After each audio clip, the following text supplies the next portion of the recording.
Tema del día de hoy, sistema digestivo número 1. Mi nombre ahí está, fisiología. Vamos a comenzar. Primer proceso o tema a discutir dentro de fisiología del sistema digestivo, la ingestión.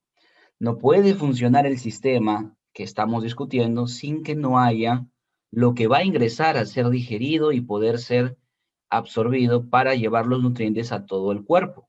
La ingestión es el proceso por el cual nosotros llevamos alimento a nuestro sistema digestivo, pero como la puerta de entrada al sistema digestivo es la boca, entonces la ingestión es el proceso por el cual nosotros llevamos alimento a la boca o consumimos alimento. Para consumir alimento, tú tendrías que tener hambre, ¿verdad o falso? ¿Puedes consumir alimento sin hambre? Claro. A veces no te ha pasado que amaneces un día y no tienes ganas de comer, pero tu mamá o tus padres te obligan y te dicen, está ya servido el desayuno y te obligan a comer, porque uno puede ingerir o comer sin necesidad de tener ese deseo llamado hambre. Bueno, aquí en fisiología te voy a explicar cómo se da el proceso de ingestión mediante el deseo del hambre y el no querer comer más mediante el deseo de la saciedad. Bueno, ¿quién regula ello? Eso es expresado, el hecho de que tú tengas hambre o ya no quieras comer es interpretado en la corteza prefrontal, áreas de Brodmann del 9 al 12, 9, 10, 11 y 12. ¿Qué sucede ahí?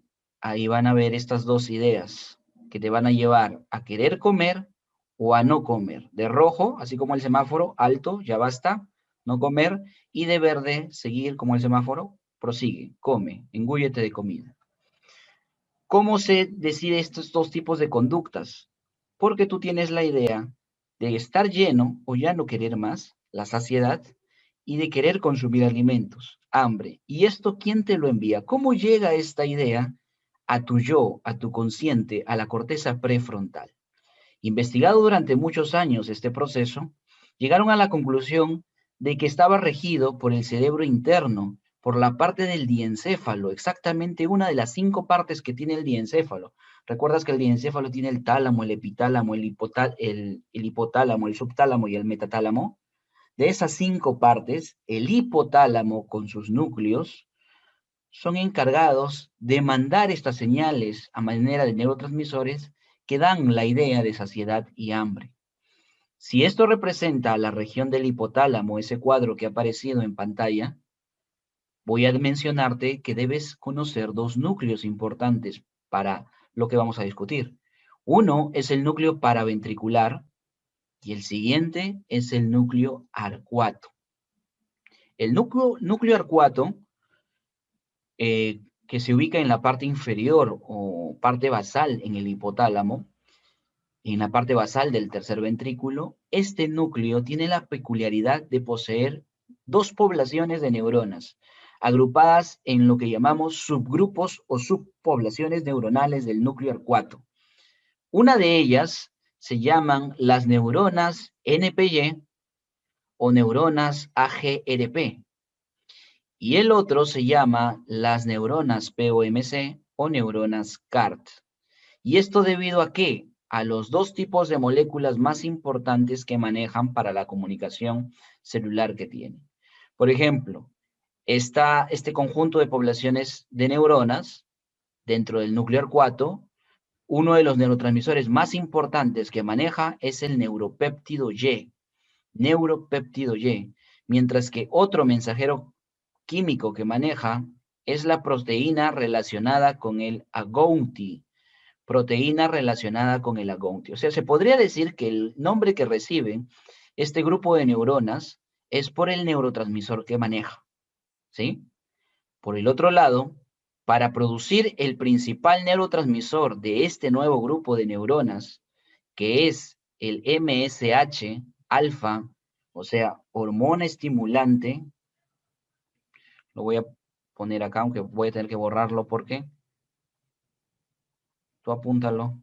MSH alfa, hormona estimulante de los melanocitos tipo alfa, para producir ese que es su principal neurotransmisor de este conjunto de neuronas, necesita de un gen para la producción de la hormona estimulante de los melanocitos. que es este. La proopiomelanocortina, a través de ese gen y molécula que se sintetiza del mismo nombre, tras cortar y hacer los procesos de posttranscripción, lo que se realiza es la síntesis de MSH-alfa, que es el principal neurotransmisor. Se ha investigado que en pacientes que tienen consumo elevado o consumo simplemente cotidiano de anfetaminas o cocaína, este núcleo en esas personas o esta parte del núcleo arcuato produce y eleva una proteína. Entonces, estas personas en su cerebro tienen elevadas una proteína a la cual se le llamó transcripto relacionado con anfetaminas y cocaína, ¿sí? Transcripto o regulado por anfetaminas y cocaína. Transcripto relacionado o transcripto regulado por anfetaminas y cocaína. ¿Y qué es una proteína que se sintetiza este grupo de neuronas en personas que tienen el consumo de estas sustancias? ¿Bien? ¿Interviene esa molécula sintetizada en la regulación de la ingestión? Sí. Y es la explicación por qué estas personas que tienen consumo de estas sustancias adelgazan, porque el proceso de ingestión, las ganas de comer, disminuye, ¿sí? Disminuye. Ahora, nótese lo siguiente. Este grupo de neuronas está de un color rojo y este de un color verde. Colores que hemos utilizado aquí para relacionarlo con una idea. Verde para hambre, que te lleva a comer, y rojo para saciedad, que te lleva a no deseos o simplemente no comer. Bien, los colores son importantes para la clase. Bueno, si tú comes, ¿qué sucede en tu tracto digestivo? En el tracto digestivo existen moléculas que van a avisar a tu cerebro de que ya comiste, uno, o de que está vacío. Supongamos que no hayas ingerido nada durante horas. No hay tránsito intestinal en determinadas regiones del intestino porque no hay contenido. La ausencia de contenido en el tracto o en el tubo intestinal hace que zonas, principalmente estómago e intestino delgado, produzcan y liberen una molécula, hormona llamada grelina hacia el torrente sanguíneo. Entonces, cuando no hay nada, para hacerlo sencillo, cuando no hay nada de tránsito intestinal, tus intestinos le avisan al cerebro y ya sabes que hay que comer, pues. Quiero sustancias para poder digerirlas. Entonces, la grelina se conoce como la hormona del hambre producida por los intestinos. Esta grelina, ¿a cuál de estos dos núcleos del núcleo arcuato irá? Hacia el verde, porque hemos dicho, grelina, hormona del hambre, entonces tiene que ir a un núcleo que regule estos procesos. ¿Se entiende? Perfecto. Cuando esta grelina llega, y gracias a los receptores que tienen este conjunto de neuronas de esta población, estas neuronas son encargadas de enviar una señal estimuladora y una señal inhibidora, respectivamente de esta forma. Una señal inhibidora al núcleo que hace o que controla la función opuesta, para evitar de que tú tengas saciedad, pues, lo bloquea. Y ahora manda la señal de hambre hacia el núcleo paraventricular. ¿Bien? Hacia el núcleo paraventricular. Ya comiste. ¿Qué sucedió si comiste? Se deja de enviar grelina porque ya hay contenido dentro de los intestinos. Como hay contenido dentro de los intestinos, ahora otras moléculas se encargarán de avisar a tu cerebro de que ya existe contenido ahí. ¿Cuáles son esas moléculas? Moléculas liberadas como por los intestinos o por parte de las glándulas anexas, en el caso del páncreas, la insulina, y en el caso de células intestinales, la CCK o colecistocinina, dos moléculas encargadas de avisar al cerebro de que ya has comido, ya hay alimento en los intestinos. La leptina, por otro lado, también encargada de estimular a este conjunto de neuronas, es producida por el tejido adiposo. Cuando se llenan las vesículas de triglicéridos o los adipocitos están llenos, significa que no debes comer más. Esta leptina es el mensajero químico enviado por el tejido, una hormona, para este núcleo, conjunto de neuronas, que te llevarán a ya no querer comer. Muy bien. Igual, de la misma manera, como pasó con esta población de neuronas, esta va a enviar una señal inhibidora al grupo neuronal que hace la función contraria y una señal estimuladora al paraventricular para avisarle de que ya no quieres comer más. De esta manera es el núcleo paraventricular del hipotálamo el que se encarga de enviar esa información a la corteza prefrontal, tanto los deseos de comer como los de no comer. ¿Bien? ¿Se entiende? Entonces tú no puedes decir que el núcleo paraventricular regula saciedad o hambre, regula los dos, y eso va a depender de qué tipo de señal se envíe desde el núcleo arcuato. Una señal verde para hambre de este núcleo, es decir, neuropéptidos Y, o se envíe alfa MSH, hormona estimulante de los melanocitos, al paraventricular. Según sea el compuesto enviado, va a responder de una u otra manera. Esto no queda aquí.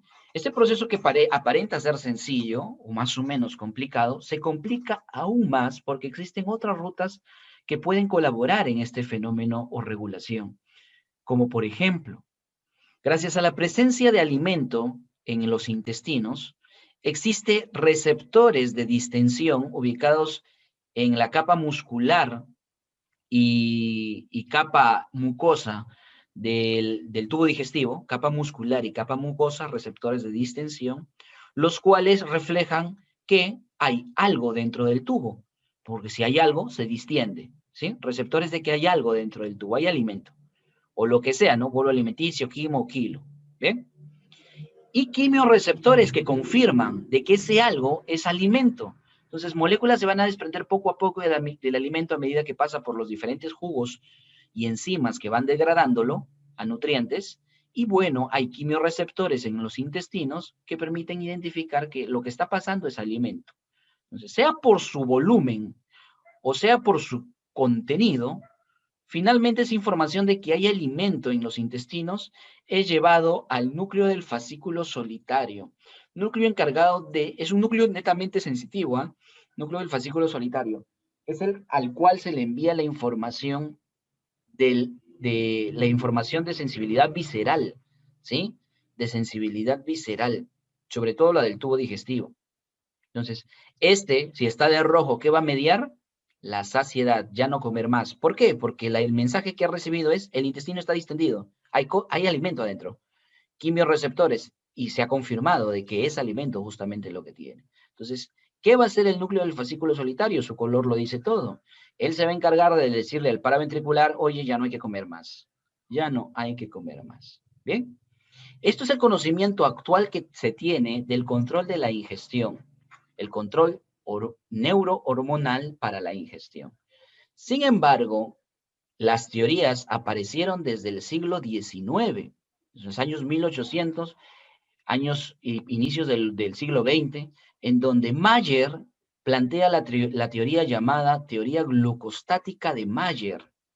Mayer nos dijo, hace muchos años ya, Mayer, ¿qué nos dijo Mayer? Mayer nos dijo lo siguiente: cuando tú comes, elevas tus nutrientes en sangre. ¿Cuáles son esos nutrientes? Los nutrientes son glucosa, aminoácidos y triglicéridos correspondientes para carbohidratos, proteínas y lípidos. ¿Sí?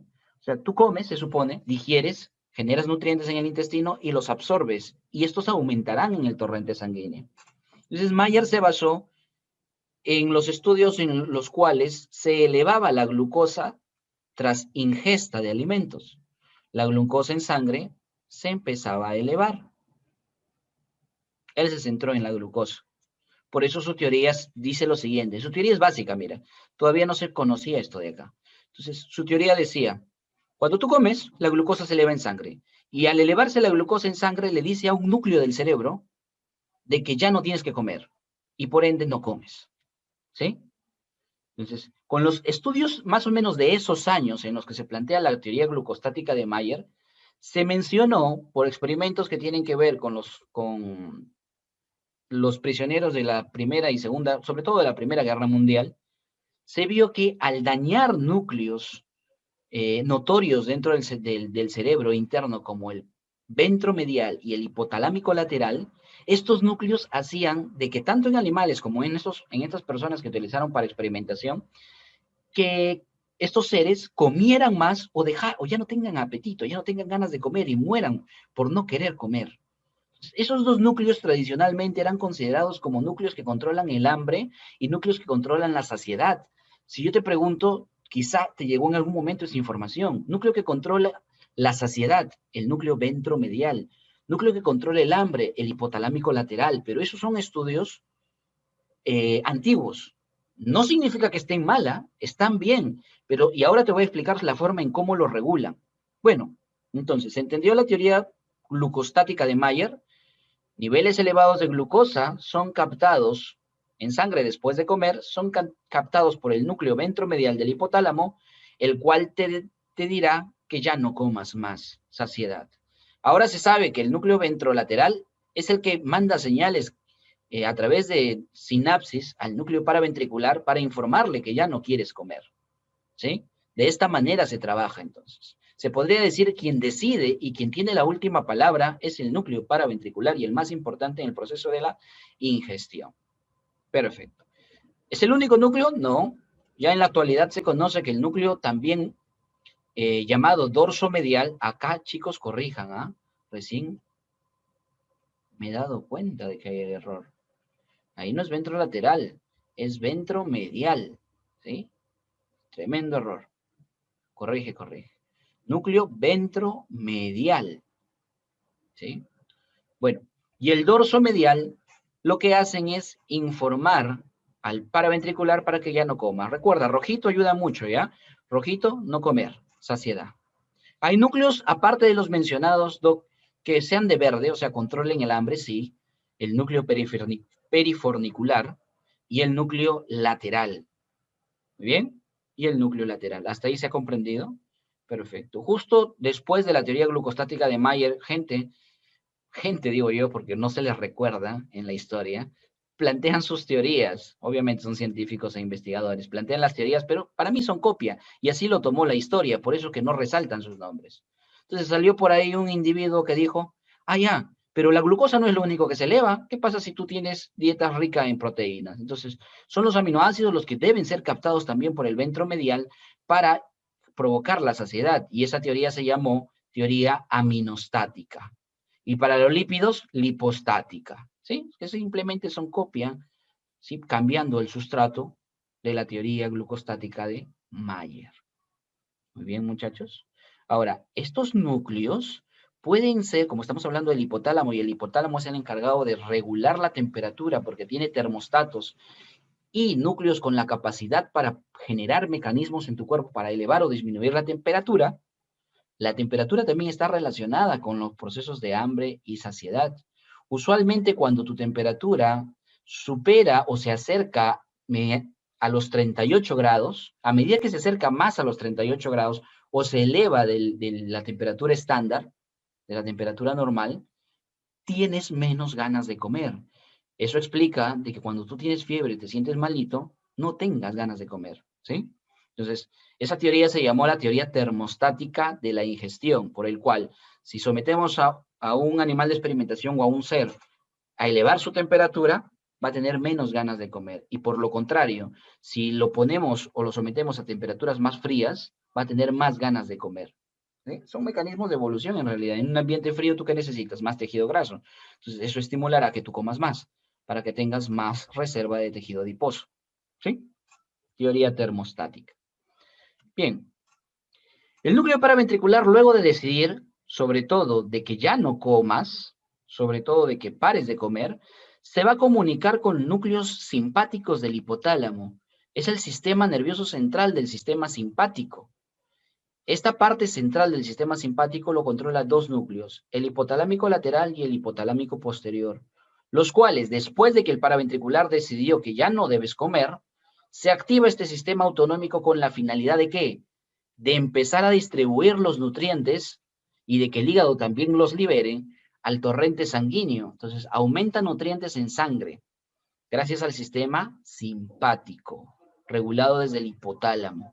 Adicionalmente, así como estás aumentando nutrientes para la población celular de todo tu cuerpo, necesitas decirle a las células que consuman esos nutrientes, que aumenten su metabolismo, que la tasa metabólica celular se aumente en el cuerpo. Y para ello, el núcleo paraventricular es el que regula la activación del eje tiroideo, hipotálamo hipoficiario tiroideo, ¿Recuerdas que en endocrinología o en sistema endocrino, Renato te explicó los ejes de regulación? La glándula tiroides se regula por el eje hipotálamo hipoficiario endocrino. El hipotálamo envía a través de núcleos, en este caso te estás dando cuenta que es el paraventricular, hormona liberadora hacia la hipófisis llamada hormona liberadora de tirotropina. La hipófisis libera tirotropina o TSH, hormona estimulante de la tiroides o tirotropina, la cual va a ir a la glándula tiroidea para que se liberen finalmente las hormonas tiroideas T3 y T4. De esta manera, estas hormonas aumentadas en sangre van a provocar el aumento del metabolismo a nivel de todo tu organismo. Si hay alguna pregunta de la explicación que no ha quedado claro, me avisas. Bueno, finalmente, complicamos la información porque en Neotreo tenemos que hacerlo de esa manera. La única forma de que tú aprendas es forzando a tu mente. O de que aprendas más y que mejores tu intelecto. Disminuyen la ingesta todas estas moléculas. De alguna u otra forma, activan rutas dentro de este mecanismo. ¿Sí? Disminuyen ingesta. Y por otro lado, las que aumentan ingesta. Los clasificamos como péptidos y hormonas, de la misma manera, péptidos y hormonas y otras moléculas. En otras moléculas, aquí por ejemplo tenemos citocinas y aquí endocannabinoides. Citocinas importantes, la interleuquina 6 y el factor de necrosis tumoral alfa. A ver, ¿vieron los videos de Inmuno? ¿Cuáles son las principales citocinas en un proceso de inflamatorio o en un proceso infeccioso? Son 3, las que no te debes olvidar. Interleuquina 1, fracción beta, interleuquina 6 y factor de necrosis tumoral alfa. Son los 2 de esos 3 que te van a provocar aquí, cuando lleguen a estos núcleos, la disminución de la ingesta. Hormonas, las que hemos visto acá, insulina, la leptina, ¿sí? Van a disminuir la ingesta. Le puedes poner colecistocinina, no le hemos colocado, ¿no? Colecistocinina. Y la hormona liberadora de corticotropina. Hormona liberadora de corticotropina. ¿Bien? Perfecto, muchachos. ¿Por qué esta hormona? La hormona liberadora de corticotropina activa la expresión de propiomelanocortina y por ende síntesis de alfa-MSH o hormona estimulante de los melanocitos tipo alfa. Y por ello lleva a saciedad o disminuir la ingesta mediante estímulos al paraventricular. Ya, entonces tenemos acá la propiomelanocortina, el transcripto regulado por anfetaminas y cocaína, el péptido YY, el péptido parecido al glucagón tipo 1, péptido parecido al glucagón tipo 1, la amilina, molécula producida por el páncreas, que es la OXM. ¿Alguien conoce esta molécula? Se llama oxintomodulina, producida tanto por los intestinos como el cerebro. ¿Sí? Si lo producen los intestinos y viene aquí para actuar, entonces es una hormona, se comporta como hormona. Cuando es producida por el cerebro, se comporta como un neurotransmisor, oxintomodulina. También la serotonina y la noradrenalina. Y acá tienes la hormona de la alegría, la hormona o molécula de la alegría, ¿no? La serotonina, del enamoramiento. Cuando uno está enamorado tiene altas concentraciones de serotonina en su cerebro. Y eso explica de por qué no te dé hambre, porque solo piensas en ella o en él. La disminución de hambre cuando uno está enamorado es explicado por las altas concentraciones de serotonina. Aumentan ingesta, aquí tienes el neuropéptido Y, y ojo, no confundirlo, PYY, péptido YY y el neuropéptido Y son moléculas que tienen el mismo número de aminoácidos, que pertenecen a la misma familia de péptidos, pero son distintos, ¿sí? Incluso tienen funciones distintas. No te olvides, ¿ah? Porque como se parecen, es también preguntado. Luego la proteína relacionada con el agouti, orexinas viene de comer, entonces aumenta la ingesta. Anorexia, an prefijo negación significa no comer, ¿no? Anoréxica, anorexia no come, flaquita. Oréxica aumenta ingesta, o sea, quiere comer. Las orexinas, que son moléculas de tipo neurotransmisores producidas por el cerebro, permiten el aumento de la ingesta. La hormona del hambre, la grelina, endorfina. ¿Y qué es la MCH? La MCH es una hormona llamada hormona concentradora de melanina, muy importante en ciertos peces, pero que en el humano y en los mamíferos, esta hormona concentradora de melanina se comporta como un neurotransmisor que es producido por el núcleo hipotalámico lateral. Entonces, ¿qué hace el hipotalámico lateral? Hambre, comer, ¿sí? Hormona concentradora de melanina. Pasamos al siguiente punto, creo, ¿o hay algo más? Ah, ya, lo último. Factores psicológicos. Recuerda que esto de aquí es control del sistema nervioso primitivo o reptiliano. Bien, tú tienes un consciente, tú tienes poder de decisión. Finalmente, si tienes hambre o saciedad, tú eres el que decide si come o no. Por eso es que esto está regulado, o sobre todo esto están los factores psicológicos. Si tú estás con una tristeza tremenda, por más de que tengas hambre, no vas a querer comer. ¿Sí? Si tú estás muy alegre o simplemente tienes algún trastorno de ansiedad, entonces vas a querer comer. Y eso no importa, que no interviene este sistema, sino son rutas superiores. Y es lo que llamamos factores psicológicos. Bueno, la regulación en el sistema digestivo, que es el segundo punto a tratar, se va a dar mediante control nervioso y control endocrino. Hasta aquí debo aclararte el panorama de la siguiente manera. Mira, mira, mira. Borrador, coge tu cuaderno de apuntes en borrador y anotamos lo siguiente. El sistema digestivo va a cumplir con diferentes funciones. La principal función del sistema digestivo, que tiene el tubo digestivo con glándulas anexas, es llevar nutrientes a sangre. Para llevar estos nutrientes necesita consumir, ¿qué? Alimento. Consumir alimento. Y ahí hemos estudiado el primer proceso para querer consumir alimento o no, llamado la ingestión. Ingestión, estudiada. Ahora, cuando el alimento llega, hay una serie de procesos que suceden en el sistema digestivo para transformar ese alimento en nutrientes. Desde procesos mecánicos en la boca, como masticación, procesos mecánicos también en ciertas partes del intestino, sobre todo en el estómago, para mezclar y triturar el alimento mezclado con las secreciones, y las enzimas finalmente llevan ¿a qué? A la formación de nutrientes en la parte interna del tubo digestivo. Todo ese proceso que te lleva a formación de nutrientes se llama digestión. Transformación de alimento a nutrientes, digestión. Luego, para que los nutrientes pasen a sangre, se llama absorción. Absorción, ¿sí? Para la digestión se necesita movimiento del tubo digestivo y secreción de enzimas. O sea, glándulas tienen que secretar enzimas y el músculo del tubo digestivo tiene que contraerse, no solo para mezclar y triturar, sino que el músculo del tubo digestivo se tiene que contraer para mover y desplazar el contenido que ingresa hacia finalmente el punto de salida. Proceso de defecación que finalmente eliminará los residuos de la digestión. Todo lo que no has llegado a absorber. Defecación, heces. Entonces, ¿qué otros procesos se suman? Debí ponerlo de rojo, todo lo de procesos. Bueno, ingestión, digestión, pero para la digestión se necesita secreción de enzimas o secreción de jugos, saliva, jugo gástrico, pancreático, intestinal, ¿sí? Secreción.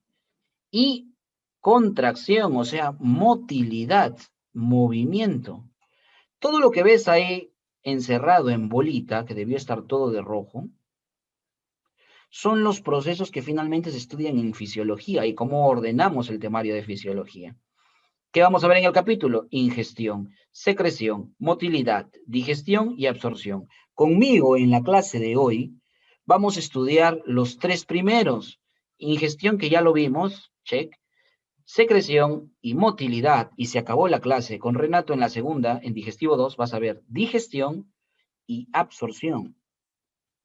Dándote ya el panorama general y ubicándote en lo que vamos a desarrollar estos 2 días. Un ratito. Esperemos que se borre eso. Creo que hay opción para borrar todo, ¿no? Ya está. Ahora veamos cómo es que se regulan. ¿Cómo se regula todos esos procesos en el organismo? Los procesos de secreción, de motilidad. ¿Cómo se van a regular? Se van a regular bajo dos tipos de control. Un control nervioso y un control endocrino. Lo hemos visto ya en el proceso de digestión. El control nervioso, núcleos en el hipotálamo que se comunican por neurotransmisores. El control endocrino de la ingestión, hormonas que van a vertirse desde el intestino al cerebro para decir que comas o que no comas. Ahí está control endocrino. Dos tipos de control, ¿sí? Nervioso y endocrino. Siempre, Doc, en la mayoría de los casos. En la mayoría de los casos. Veamos. Cuando tú ingieres, el alimento se encuentra ahora dentro de la luz del tubo digestivo. El tubo digestivo, por ahora, en fisiología, lo voy a comprender como un tubo que tiene capas, dentro de las cuales la capa más importante que me interesa solo es la muscular, y dentro de las cuales la estructura asociada que me interesa, que puede estar dentro de sus capas o fuera, son las glándulas, tanto las glándulas mucosas, submucosas y las glándulas anexas o extrínsecas del tubo digestivo. Dos términos entonces en tubo digestivo para fisio que me interesan. Glándulas en general y capa muscular. Músculo liso del tubo digestivo. Bien. ¿Qué sucede? El alimento va a ser captado por sensores presentes en el tubo digestivo que son quimiorreceptores, detectan sus componentes químicos del alimento. Mecanorreceptores detectan volumen, expansión o distensión del mismo tubo. Y osmorreceptores que detectan que la concentración de osmolitos, o en términos sencillos, moléculas, ha aumentado en la parte de la luz del intestino en gran cantidad con respecto al interior. ¿Sí? Receptores que van a comparar cómo está la osmolaridad, tanto en la luz como en el interior. Que aumente la osmolaridad en la luz significa que el alimento llegó. Tres tipos de receptores, entonces, para el alimento. Quimio, mecano y osmo. Bueno, ¿qué va a suceder? Cuando se activan estos receptores, ¿a quién le van a informar? El primer lugar de información de que ya llegó el alimento es al propio tubo digestivo. El tubo digestivo, sí o no, que conoces, que en la capa submucosa tiene un plexo, un conjunto de neuronas que controlan ahí funciones, sobre todo glándulas que están a ese nivel, glándulas submucosas y mucosas, conjunto de neuronas llamado el plexo submucoso de Meissner, el plexo submucoso de Meissner, ¿sí? Y eso es parte del sistema nervioso entérico. El otro plexo que forma parte del sistema nervioso entérico es el que está distribuido entre las capas de músculo liso, llamado el plexo mioentérico de Auerbach. Ambos plexos van a controlar esos dos componentes importantes que yo te mencioné para fisio. El músculo liso y las glándulas. Músculo liso y las glándulas, ¿sí?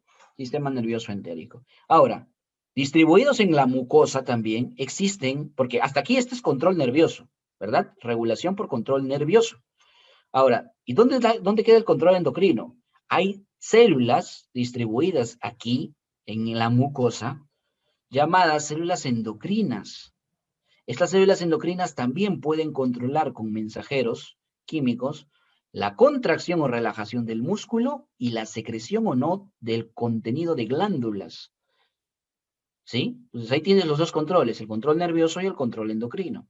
Pero ese es un control local, ponle ahí, control local. Porque el control que podría comandar o regular y está sobre esto es el control del sistema nervioso central. Entonces, los osmorreceptores, mecano y quimiorreceptores van a enviar la misma información también por aferencias autonómicas o viscerales al sistema nervioso central, al centro de comando de todo el cuerpo. Este sistema nervioso central, ¿cómo va a responder? Comandando músculo liso y glándulas, pero la información va primero hacia el sistema nervioso entérico.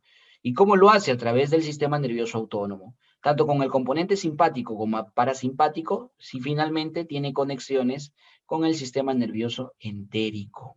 Y de esta manera regular. Ya sabes aquí que el sistema nervioso entérico también puede controlar a estas células endocrinas, por eso está esta flecha. Y esta es la forma como se controla los dos grandes procesos que me compete enseñarte, secreción por glándulas y motilidad por el músculo liso. Muy bien. Ahora, el sistema nervioso central se puede activar mediante estímulos que no vengan del propio tubo digestivo, sino estímulos externos, como visualizar alimentos que te gusten o que te provoquen, degustar, y el mismo aroma de alimentos. Estos sentidos especiales, la visión, el gusto y el olfato de alimentos provocan en el sistema nervioso de que se manden ya mensajeros químicos para la activación de músculo y glándulas. Esto explica de por qué cuando hueles algo rico, salivas. O se te mueven sus intestinos, suenan los borborismos, se te mueven las tripas, ¿sí? Entonces tengo hambre, ¿sí? Huele a pollito, ya está. Esa es la ruta que sigue la activación del músculo liso y glándulas. Bien. Para el control nervioso o endocrino se necesitan mensajeros químicos. Y aquí tengo los principales mensajeros químicos o moléculas que intervienen en el proceso de regulación. La CCK-colecistocinina, el GIP, péptido inhibidor gástrico, GIP, péptido inhibidor gástrico, la gastrina, el péptido YY, la secretina, somatostatina. ¿Esto qué es? Si este es el péptido inhibidor gástrico, este es el péptido liberador de gastrina. Péptido liberador de gastrina. Su sinónimo es bombecina. Péptido liberador de gastrina o bombecina. El BIP, péptido o polipéptido intestinal vasoactivo. Polipéptido intestinal vasoactivo, apunta el nombre. Notilina y sustancia P, ya está. ¿Qué he colocado en algunos de ellos? Células que las producen. Son células en el intestino o glándulas anexas, porque las células PP son células en el páncreas, todas las demás son células en el intestino, que son las encargadas de producir estas moléculas. Si te pueden preguntar, ¿qué producen las células K en el tubo digestivo? El péptido inhibidor gástrico. ¿Quién produce la gastrina? Esto lo sabías desde academia, ¿verdad? La gastrina es producida por las células G del intestino, especialmente del estómago. ¿Sí? Células C del intestino. Células PP del páncreas que producen el péptido YY. ¿Se entendió? Primer dato entonces que tienes que memorizar, nombre de las moléculas, se manejan muchos siglas, así que hay que relacionarse con ello. Y el segundo es la acción. ¿Para qué sirve la colecitocinina? Para un montón de cosas. Cada una de estas moléculas tienen un montón de funciones. En esta diapo te voy a explicar las más importantes para que las vayas conociendo. ¿Qué hace la colecistocinina? Aumenta secreción del páncreas. O sea, le dice al páncreas, oye, páncreas, secreta jugo gástrico. Jugo pancreático, disculpa. ¿Sí? ¿Qué más hace? A la vesícula le dice, ¿sabes qué? Vesícula, vas a liberar tu contenido y la estruja. Va esta colecistocinina al músculo liso de la vesícula y lo contrae. De esta manera, esta vesícula vierte su contenido, la bilis. El GIP, si se llama péptido inhibidor gástrico, entonces va a inhibir. ¿Qué inhibe? Disminuye liberación ¿de qué? De insulina, perdón, disminuye la liberación de enzimas, ¿sí? Disminuye liberación de enzimas por el páncreas. Enzimas, pero aumenta, a pesar de que se llama inhibidor, aumenta la liberación de hormonas, o sea, la insulina, pues, básicamente. El GIP hace eso entonces, aumenta secreción, disminuye, perdón, el jugo pancreático, o sea, bloquea a los acinos pancreáticos y estimula a los islotes de Langerhans para producción de insulina. ¿Bien? A ver, ¿qué han preguntado? ¿Va? Me salió la alerta del chat. Un ratito, voy a confirmar si alguien se salió de la clase. No. Ya. De repente se desconectaron. Gastrina, ¿cuál es su principal función? Ahí está. Aumenta liberación ¿de qué? De jugo gástrico, pero en general no es jugo gástrico, sino aumenta la liberación del ácido clorhídrico. Y el ácido clorhídrico en realidad se forma dentro del tubo digestivo, dentro del interior del estómago, y se libera por partes. Se libera primero los protones y luego el ion cloruro. Entonces, la gastrina solo se encarga del aumento de liberación de protones hacia la luz del estómago. Aumenta la liberación de protones. ¿Y quién produce estos protones? Las células parietales de las glándulas gástricas. Péptido YY, su función es disminuir secreción gástrica y aumentar secreción pancreática. Bien, disminuir secreción gástrica y aumentar secreción pancreática. Secretina, como su nombre le dice, tiene que ver con secreción, ¿sí? Secretar más bicarbonato, y eso lo subrayo, ¿ya? Secretar más bicarbonato del páncreas. Te voy adelantando lo siguiente, lo vamos a ver después. El páncreas, ¿sí o no que te dijeron que tiene una parte exocrina y una parte endocrina? Por eso es una glándula mixta. La parte endocrina son los islotes de Langerhans, hormonas. La parte exocrina, que es la que me interesa acá, son los acinos pancreáticos. Pero ojo, no solamente los acinos pancreáticos como tal, no solamente el adenómero del acino pancreático, sino los conductos que transmiten la secreción de los acinos hacia la parte externa, ¿no? Los conductos que finalmente llegan a comunicarse con el conducto pancreático principal de Wilson. Entonces, lo que quiero que sepas ahora, y te voy adelantando, es que el páncreas en su parte exocrina tiene dos componentes, los acinos y los conductos, los adenómeros y los conductos, ¿sí? Entonces, cuando te decimos acá que la secretina aumenta secreción de bicarbonato, lo que está haciendo es aumentar la actividad de los conductos, y disminuye la secreción gástrica. Somatostatina o células D, producida por las células D. ¿Qué hacen todas estas funciones? Muy bien. ¿Alguna importante? Sí, esta que es contradictoria. Disminuye secreción y aumenta absorción intestinal. ¿Sí? Disminuye por un lado y aumenta de lo mismo. ¿Eh? Péptido liberador de gastrina. Su nombre te dice la función. Aumenta liberación de gastrina por las células G. O sea, este va a ir hacia las células G. Si no tiene nombre, es porque es una molécula producida por neuronas. Recuerda que aquí estamos viendo moléculas tanto del sistema control nervioso y endocrino. Esta molécula es producida por neurona. Entonces, esa terminal nerviosa, ¿dónde llegará? A la célula G. Libera el neurotransmisor, que es el péptido liberador de gastrina, que finalmente estimula esta célula para que libere gastrina. El BIP, de la misma manera, son terminales nerviosas que se van ¿a dónde? Al músculo liso, resalta eso. Van al músculo liso principalmente ahí. También tiene otros lugares de acción, como ir al intestino para aumentar su secreción, o en el páncreas también aumentar la secreción. Péptido intestinal vasoactivo.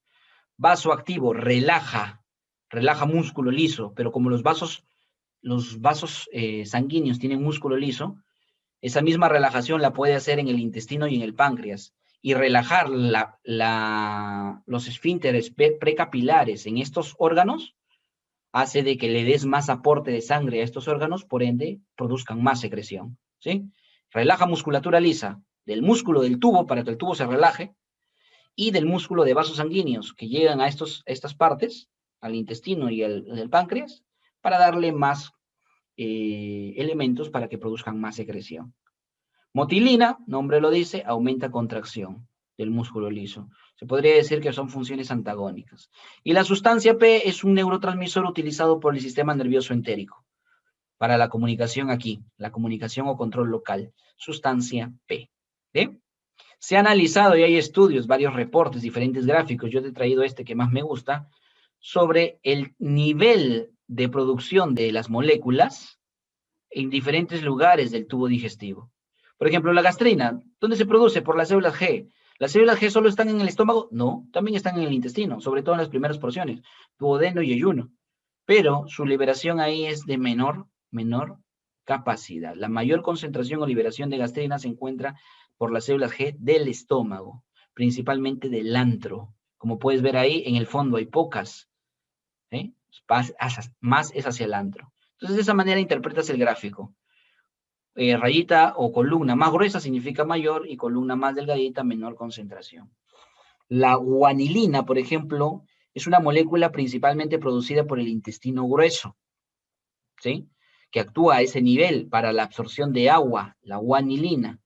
Entonces, lo tenemos que se expresa o se libera o va a estar ubicada esta molécula más hacia el intestino grueso. ¿Perfecto? Ahí tienes tarea para divertirte un poquito en casa mientras interpretas los gráficos. Hablemos de motilidad esofágica. Ya nos introducimos en los dos temas, motilidad y secreción. Empezamos con motilidad.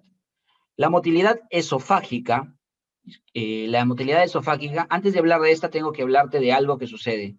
Para que el bolo alimenticio pase por el esófago y estemos hablando de motilidad esofágica, el movimiento peristaltismo en el esófago, primero tiene que formarse el bolo alimenticio. Y la formación del bolo alimenticio se da gracias al proceso que ocurre en la cavidad bucal llamada masticación. La masticación es un proceso regulado por centros nerviosos que controlan a los músculos masticatorios, ¿sí? Esos 4 músculos masticatorios que hemos aprendido. Es una clase de anatomía, por eso no hago hincapié en ello. Es controlado, ¿por qué? Por núcleos. Estos músculos masticatorios son controlados por núcleos que mandan el impulso nervioso para su contracción, que se llama el núcleo masticatorio del trigémino. Núcleo masticatorio del trigémino. ¿Y dónde se ubica ese núcleo? Ese núcleo, conjunto de neuronas, se va a ubicar en la protuberancia anular. Entonces, centro nervioso de la masticación, protuberancial. ¿Cómo se llama el núcleo masticatorio del trigémino? Funciones. Ya tienes la principal función, que es la formación del bolo alimenticio. Para formarlo, tiene que mezclar el alimento con la saliva, triturar particulación y trituración del alimento, mezclaje con la saliva. Bueno, se formó el bolo alimenticio. Y ahora tienes que tragarlo, o sea, deglutirlo. Contracciones voluntarias. El hecho de que tú pases el alimento, eso no es motilidad esofágica, eso es motilidad faringea bucal. En general se llama proceso de deglución. El proceso de deglución, de pasar el alimento o tragar en términos vulgares, está controlado por musculatura de la lengua, del velo del paladar y del faringe. Musculatura controlada por el núcleo ambiguo y por el núcleo dorsal del vago. Ambos núcleos se encuentran en el bulbo raquídeo. O sea, el centro nervioso de la deglución es vulvar y para la masticación protuberancial. Pasos que se siguen a medida de que tú pasas el alimento o deglutes. Aquí, esto lo puedes leer en casita, no es mi intención leerte lo que dice ahí, sino darte tips. Lengua es la que empieza todo, ¿sí? Empuja y lo lleva hacia atrás. Ahora, lo que sucede después es contracción de la faringe, segundo importante. O sea, me refiero a importancia, ¿sí? Aquí está el orden exactamente. Cuando la faringe se contrae, lo hace con la finalidad de empujar ese bolo alimenticio y abrir el esfínter esofágico superior. A ver, esto de aquí, a este nivel, voy a hacer zoom, a ese nivel se encuentra, ¿no ves que va cerradito? Eso se llama esfínter esofágico superior. Ese esfínter esofágico superior tiene que vencerse la contracción que tiene para cerrar. Entonces, una forma de vencerlo es que la faringe empuje y como que eso se abre a la mala. Y la otra forma es por dilatación o relajación de su musculatura. Dos cosas relajan el esfínter esofágico superior. Primero, la relajación, esfínter esofágico superior. Primero, la relajación y segundo, la contracción de la faringe. Uy, se apaga mi computadora, déjame conectarla. Ya. Y segundo, la contracción de la faringe. Entonces, tenemos que cuando va a pasar, se va a generar dos tipos de onda. Una onda llamada de contracción y otra onda de relajación o inhibición. Son las otras dos palabras que tenemos que resaltar. Bueno, están resaltadas ya para que tú lo apuntes. Onda de activación y onda de relajación. Y en medio de las dos, el bolo alimenticio. ¿Sí? En medio de las dos, el bolo alimenticio. Y de esa manera se pasa o inicia la motilidad esofágica. Lo más importante de todo esto de aquí. Onda de activación, bolo alimenticio, onda de inhibición o relajación. ¿Quieres aprenderlo mejor? He buscado un gráfico para detallar ello. Mira, acá tienes el bolo alimenticio. Arriba de él, ¿qué tiene que haber? La musculatura se tiene que contraer. Y debajo de él, la musculatura se tiene que relajar. ¿Eso quién lo controla? Señores, el plexo de Auerbach, el mioentérico. Dilatando en la parte inferior del bolo alimenticio al músculo y contrayéndolo hacia su parte superior, ¿sí? O proximal. ¿Y eso cómo lo hace? Ajaja, aquí lo tenemos, mira. El bolo alimenticio, mediante mecanorreceptores presentes en la mucosa, son terminales nerviosas del mismo plexo de Auerbach, captan distensión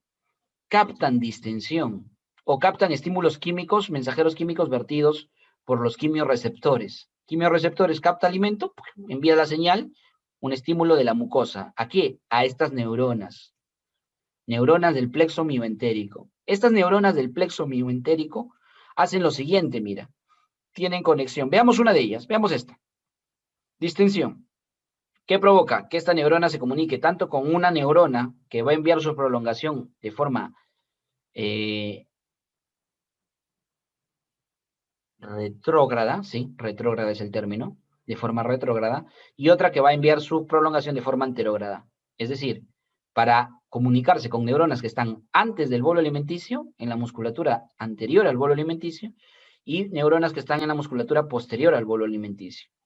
Entonces, ¿qué le dirán esta neurona celeste? La red rosada le comunicó. ¿Cuál será la comunicación? Oye, ¿sabes qué? Mándale la información a que los músculos que están aquí se tienen que contraer. Entonces le dice, ya, perfecto. Neurotransmisor, acetilcolina, a estas neuronas que son motoras, que están conectadas con el músculo. ¿Para qué? Para que se contraiga. Músculo liso se contrae. ¿Cómo se llama ese final neurotransmisor que se vierte aquí para contracción? Acetilcolina y también sustancia P. Te dije que la sustancia P es una del plexo entérico o sistema nervioso entérico, uno de los principales neurotransmisores aquí. Bien, estas dos moléculas, ¿qué hacen? Que el músculo de acá se contraiga y se genere el anillo de contracción. Onda de activación o onda de contracción. Aquí. A esto, por eso le llaman onda, ¿sí? O sea, despolarización a nivel de potenciales de membrana se grafica así. Lo hemos visto en neuro. ¿Y cuál es el mensaje para la neurona que tiene información anterógrada? Esta neurona, la información es, ¿sabes qué? Relaja, por favor. Dile que se relaje. Entonces, cuando se lleva la información por este axón, tras liberación de acetilcolina, estas neuronas finalmente lo que hacen es liberar otro tipo de neurotransmisores a la musculatura lisa, que son el péptido inhibidor vasoactivo, péptido intestinal, discúlpame, vasoactivo, y el óxido nítrico. Los dos dilatan, relajan. Y esa es la explicación por qué siempre hay una onda de contracción previo al bolo alimenticio, que está empujándolo, y una onda de relajación o hiperpolarización de inhibición por delante de él. Eso es lo que te había resumido acá. Onda de activación, contracción por musculatura faríngea, precedida por una onda de inhibición en el esófago, de relajación. ¿Por qué? Porque aquí te está hablando de la deglución. Si el bolo alimenticio está aquí, ¿quién precede al bolo alimenticio? La faringe, por eso la onda de contracción está en la faringe. ¿Y quién está después del bolo alimenticio? El esófago, por eso la onda de inhibición está después de esa onda de contracción faringe. Espero que se haya entendido, si no me lo dices. Y ahora, ya vimos cómo es que se contrae y se relaja para que el bolo alimenticio pase. Ahora, ¿tú crees que con eso pasará todo el bolo alimenticio a la primera, o sea, en one? Viene el bolo alimenticio, el esófago, relajación y contracción, relajación, contracción, relajación, contracción, relajación, contracción, y está empujando. ¿Tú crees que todo ese bolo alimenticio pasa? No, ¿verdad? Partes o restos quedarán en el esófago. Ese resto que ha quedado distribuido aleatoriamente en el esófago tiene que ser nuevamente exprimido. Es como cuando si fuera esto un sobre de mermelada, y acá tienes tu pan, acá tienes tu pan, y le vas a echar mermelada. Entonces tú comprimes, ¿no? Con tu manito el sobre para servirte. Entonces por acá sale la mermelada. ¿Toda la mermelada puedes sacar? No, siempre queda algo. Por eso es que esa mermelada de un sol dura para no sé cuántos panes, para 3, 4 días, porque siempre le sacas algo, no lo quieres botar el sobre, algo habrá, entonces lo exprimes más. La primera, exprimir. La primera, no sé cómo se conjuga ese verbo. Bueno, eh, cuando exprimes por primera vez, ese movimiento no va a ser tan brusco. ¿Por qué? Porque hay demasiado contenido. Entonces, la primera contracción que tiene el esófago para llevar el contenido al estómago no es muy potente. Pero a medida que se acaba en el ejemplo que te he dicho, la mermelada, las siguientes contracciones, para exprimir por segunda o tercera o cuarta vez, tú tienes que hacerlo con más fuerza, ¿sí? Con tus deditos ahí apretando al máximo. Lo mismo hace el esófago. Las segundas contracciones que tenga para quitar lo que haya quedado por ahí son más intensas. El ejemplo te puse para que nunca olvides ello. Las segundas contracciones son más intensas. ¿Cómo se le llama la primera contracción? Se le llama onda peristáltica primaria. Desde que llega hasta llevarlo al estómago, dura 8 a 10 segundos esa onda, hasta llevarlo. ¿Sí? Y no es nada más y nada menos esa onda que la continuación de la onda que se genera por la contracción faríngea, de la musculatura faríngea. ¿Cómo se llaman las segundas contracciones? O terceras, se llaman ondas peristálticas secundarias.